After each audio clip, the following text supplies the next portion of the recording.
पांचवा प्रश्न है, मां जिस बेटे को जन्म देती है, अपने स्तन का दूध पिलाती है, अपने रक्त से सराबोर कर कर गर्भ में रखती है, वो बेटा एक दिन अपनी मां से मुख क्यों मोड़ लेता है? प्रश्न जरा प्रबल है।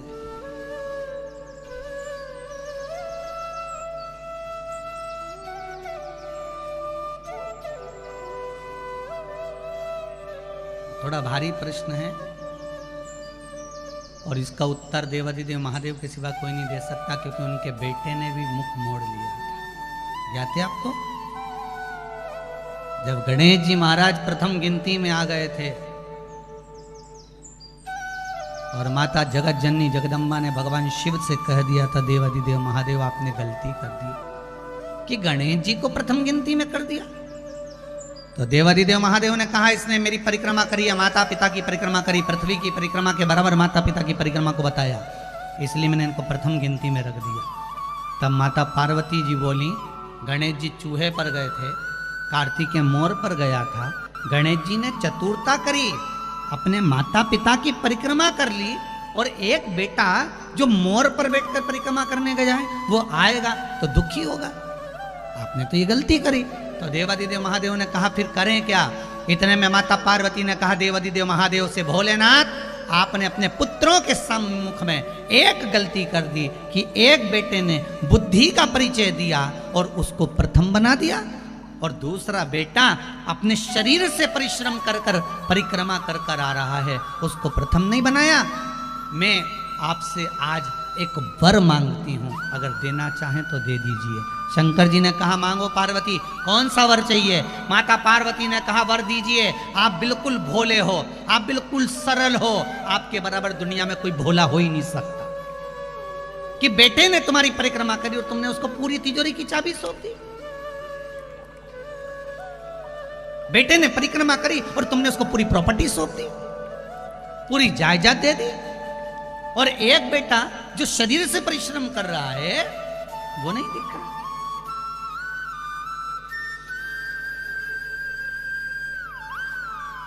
दो बेटे, एक फोन पे लगा रहे, सारा व्यापार फोन पे, हाँ माल भेज देना, हाँ ऐसा कर लेना, ऑफिस में बैठा बैठा लिखा पढ़ी करता रहे, ऑफिस में बैठा बैठा काम करता रहे, और एक बेटा इंदौर जा रहा है, पुणे जा रहा है, मुंबई जा रहा है, यहाँ जा रहा, वहाँ जा रहा, वहाँ पहुँच रहा, वहाँ कर रहा।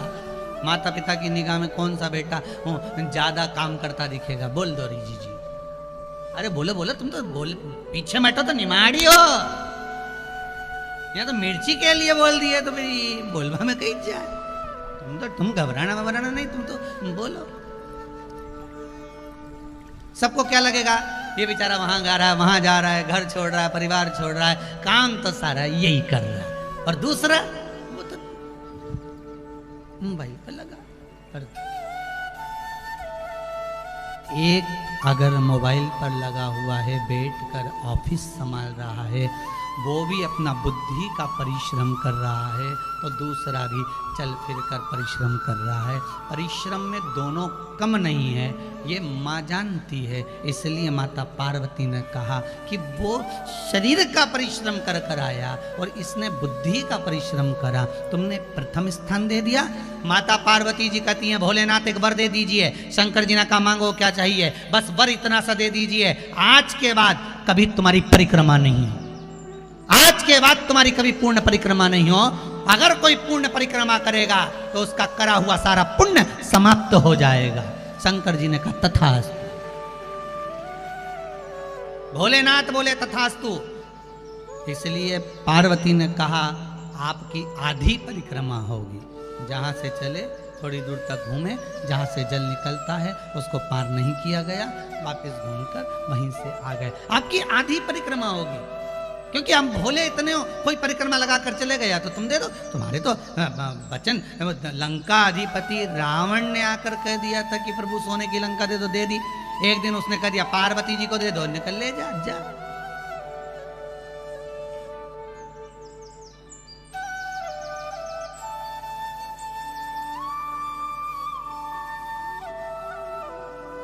होता है ना। एक डॉक्टर ने, मरीज गया और मरीज ने डॉक्टर से कहा, डॉक्टर साहब मैं बड़ा टेंशन में रहता हूँ, बहुत परेशानी है जीवन में। तो डॉक्टर समझा रहा था उसको, बहुत प्रेम से समझा रहा था कि देखो दिन भर भले तुम टेंशन में रहो, परंतु रात को टेंशन लेके बिल्कुल मत सोना, रात को टेंशन लेके बिल्कुल मत सोना। तुमसे निवेदन है दिन भर कैसे भी रहना, पर रात को टेंशन लेके मत सोना। तो मरीज बोला फिर वो टेंशन को मायके भेज दूं क्या? मतलब टेंशन कौन थी? टेंशन कौन थी? उसको मायके भेज दो। तो डॉक्टर बोला भैया तू अपने घर जा, मेरी लड़ाई मत करा देना, तू अपने घर जा। मंगा देवाधिदेव महादेव, वही बात सामने जो प्रश्न था ना एक सम्मुख में कि वही चूहेदानी में चूहा सोता है, साबुनदानी में साबुन, फिर मच्छरदानी में इंसान क्यों सोता है? तो गुरु ने मच्छर से कहा उसका केवल एक कारण है कि ये काम, ये लोभ, ये विषय, ये आसक्ति, ये वासना, ये तृष्णा के मच्छर अंदर प्रवेश ना करें, इसलिए शिव महापुराण रूपी ज्ञान की मच्छरदानी लगाकर चैन की नींद सोइए। ये प्रवेश नहीं करें। मनुष्य सेफ्टी के लिए, अपने लिए सेफ होकर ज्ञान की मच्छरदानी में सोए।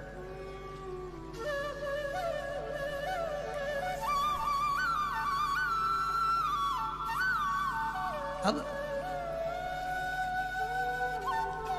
वर दीजिए मुझको कि आपकी कभी पूर्ण परिक्रमा नहीं होगी। शंकर भगवान ने कहा तथास्तु, मेरी पूर्ण परिक्रमा नहीं होगी, तूने वर मांगा है दे देता हूं।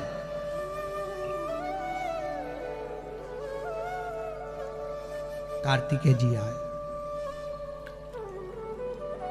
कहा पिताजी मैं परिक्रमा कर कर आ गया हूं। पिताजी ने कहा ठीक है। इतने में गणेश जी बोल दिए प्रथम गिनती में मैं गिना जाऊंगा, क्योंकि मैंने माता पिता की परिक्रमा करी।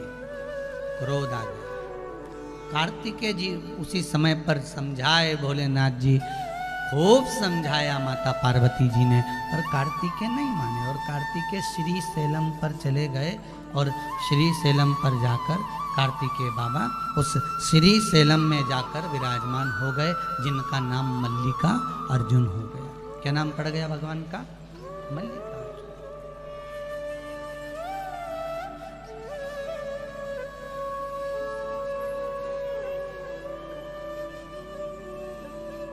भगवान श्री मल्लिकार्जुन के रूप में विराजमान हो गए। अब देखो महीने में एक बार माता पार्वती और भगवान शंकर मल्लिकार्जुन भगवान को, भगवान कार्तिकेय को मनाने के लिए पहुंचते हैं। प्रत्येक महीने में भगवान शंकर और पार्वती वहां पहुंचते हैं कार्तिकेय जी को मनाने के लिए कि कार्तिकेय जी रुष्ट होकर चले गए। वही प्रश्न माता वृंदा कर रही है भोलेनाथ के सामने, भगवान नारायण के सामने। एक परम भगवदीय वैष्णव दूसरे वैष्णव से प्रश्न कर रहा है कि माँ जब बच्चे को जन्म देती है, माँ जब बेटे को जन्म देती है, तो बेटा अपने माता पिता से मुख क्यों मोड़ लेता है? उसका कारण क्या है? क्या कारण?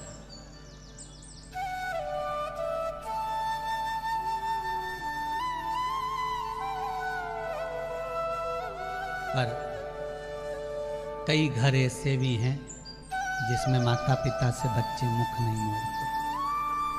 भाई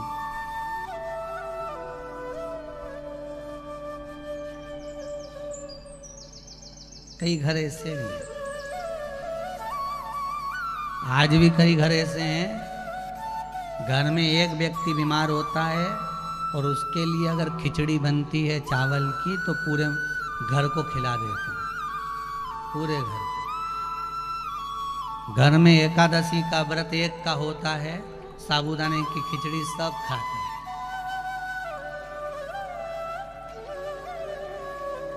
इसी से नजर आती है कि एकता कितनी अपने घर में हो।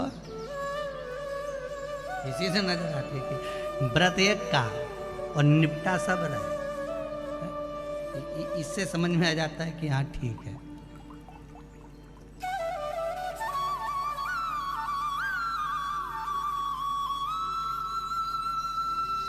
अब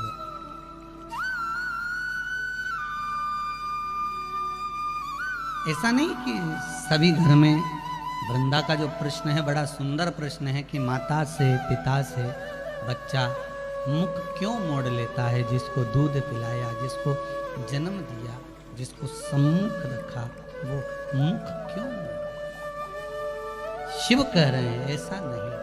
वृंदा देवी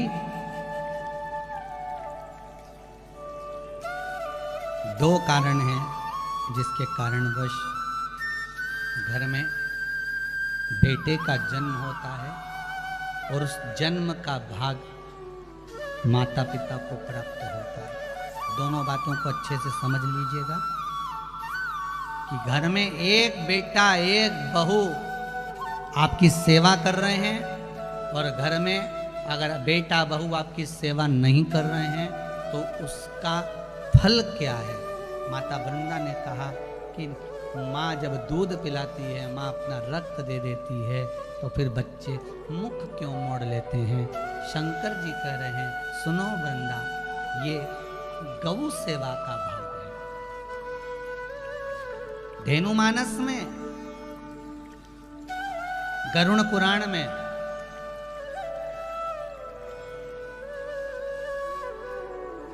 विष्णु संहिता में सुंदर बात कही गई है।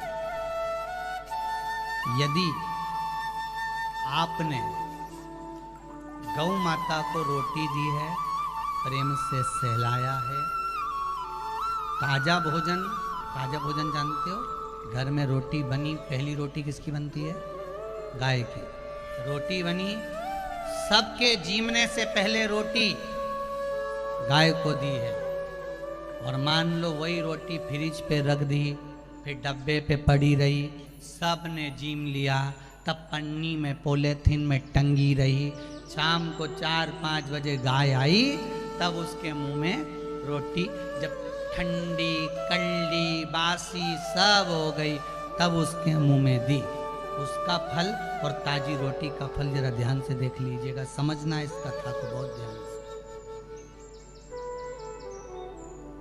पूर्व के प्रारब्ध के अनुसार हमारे बच्चों का जन्म होता है वृंदा, पूर्व के प्रारब्ध के अनुसार हमें हमारी संतान प्राप्त होती है। अगर किसी गौ माता की सेवा करी है, गाय को एक रोटी दी है, गाय को चारा दिया है, गौ माता की सेवा करी है, किसी की सेवा में अगर तुम लगे हो, किसी जीव को, चाहे वो चींटी हो, चाहे वो कौवा हो, चाहे वो पक्षी हो, चाहे वो पशु हो, किसी जीव को अगर तुमने ताजा भोजन दिया है और उसकी सेवा प्रेम से करी है, तो तुम्हारे घर में जो बेटा जन्म है, तुम्हारे घर में जो बहू आती है, वो तुम्हारी सेवा में तल्लीन रहती है महाराज। और अगर तुम्हारे दरवाजे पर गाय आई, तुम्हारे दरवाजे पर जीव आया, तुमने एक बार रोटी दे दी और रोटी देने के बाद दूसरी बार उसको डंडा लेकर भगा दिया, तुमने गाय को ढप मार कर भगा दिया, गाय दरवाजे से भूखी चली गई, कहीं तुमने डंडा मार दिया, कहीं उसको अपशब्द कह दिए, कहीं चिल्ला के बोल दिए हाओ अभी तो दी थी रोटी, फिर आ गई, अब मत दे, क्या मना कर रही हूं ना, अंदर रख दे छोरा, बार बार रोटी देगा क्या, अभी दी तो थी। और घर में चिल्ला चोट करे, बड़बड़ाए, गाय को देखकर, जब एक बार दे दी ना, बार बार देंगे क्या, जान दे उसको, जा डंडे से भगा दे, या उसको पूंछ दबा के भगा दे, पानी डाल दे, जा उसको जो अंदर घर में गाय दरवाजे पर खड़ी है और एक बार रोटी देने के बाद तुम्हारा मुख बड़ बड़ बड़ बड़ करे, समझ लेना ऐसा ही बेटा और ऐसी ही बहू तुझे मिलने वाली है। जब तुझे रोटी देंगे तो बड़ बड़ बड़ बड़ करे, वही समझ। इसलिए होशियार हो जाओ खरगोन वालों। वो क्या बोलते, सावधान इंडिया, सावधान।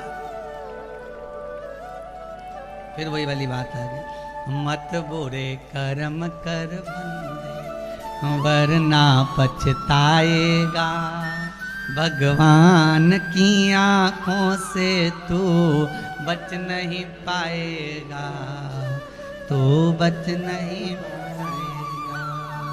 अरे ओ अज्ञानी मत करना, क्यों भटके भाई, किस लिए भटक रहे? अरे एक मीराबाई की सहेली ने मीराबाई से कह दिया था, मीराबाई की सखी बोली है मीरा, तेरे दादाजी तेरे परिवार वाले मालूम है तेरे को, वो राणा के साथ तेरा ब्याह कर रहे हैं, राणा के साथ।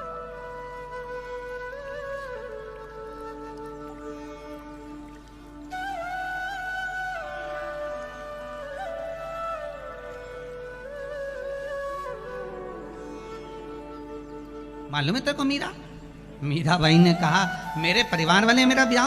अरे मेरी माँ को तो मालूम है कि जब एक दूल्हा निकल कर जा रहा था तो मैंने माता से पूछ लिया था ये कौन जा रहा है और डोली में कौन जा रही, तो मीरा की माँ ने कह दिया था ये दूल्हा है वो दुल्हन है। तो मैंने माँ से जिद करी थी माँ मुझे दुल्हन बनना है, मेरा दूल्हा ला, और मेरी माँ ने मुझे लकड़ी की, एक पत्थर की, एक कांट की, एक भाटा की, एक मूरत मुझे ला कर दे दी थी पत्थर की। वो मूरत से मेरी लगन लग गई, तो अब दूसरी लगन कहाँ लगाऊंगी?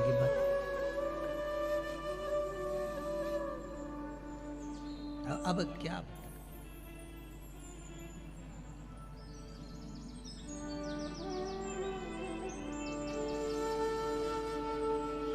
और मीरा जब फिर भगवान को बुलाती, उसकी लगन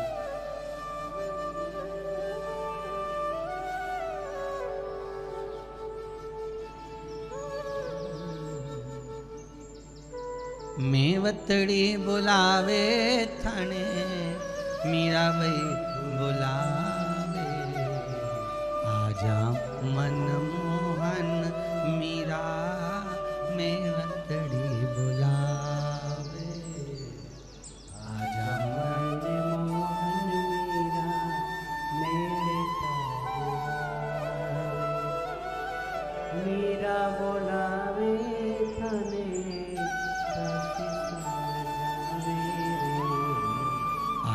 मन मोहन मीरा मेवतड़ी बोलावे, आजा मन मोहन मीरा मेवतड़ी बोलावे। आओ से दोनों हाथों से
प्रीत मणे रास कौन आवे रे आजा मन मोहन मीरा मेवता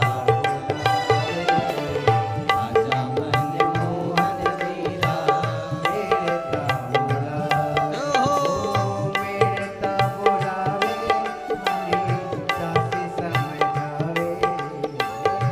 मेड़ता बुलावे तने दासी समझावे आजा मन मोहन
पत्थर की मूरत में से मीरा भगवान को प्रकट कर लेती है, उसी तरह शिव महापुराण की कथा कर रही है।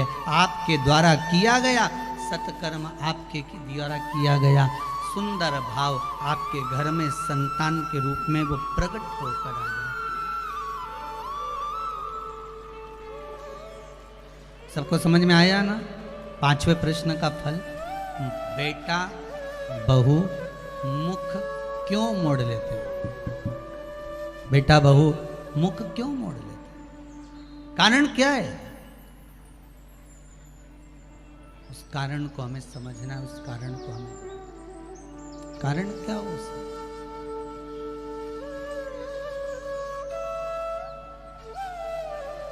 गौ माता को अगर रोटी दी है, गौ माता की पूजा करी है, गौ माता को अगर कुछ प्रदान किया है, गौ माता को अगर कुछ दिया है, प्रेम से आपने गौ सेवा को तत्पर माना है, तो घर में जो संतान होगी ना वो भी सुख देने वाली है। और अगर आपने जरा सा घर में क्लेश रखकर अगर कुछ करा है, शिव महापुराण की कथा तो यहाँ तक कहती है, अगर आपके घर के लोग मना करें कि शिव पुराण में मत जा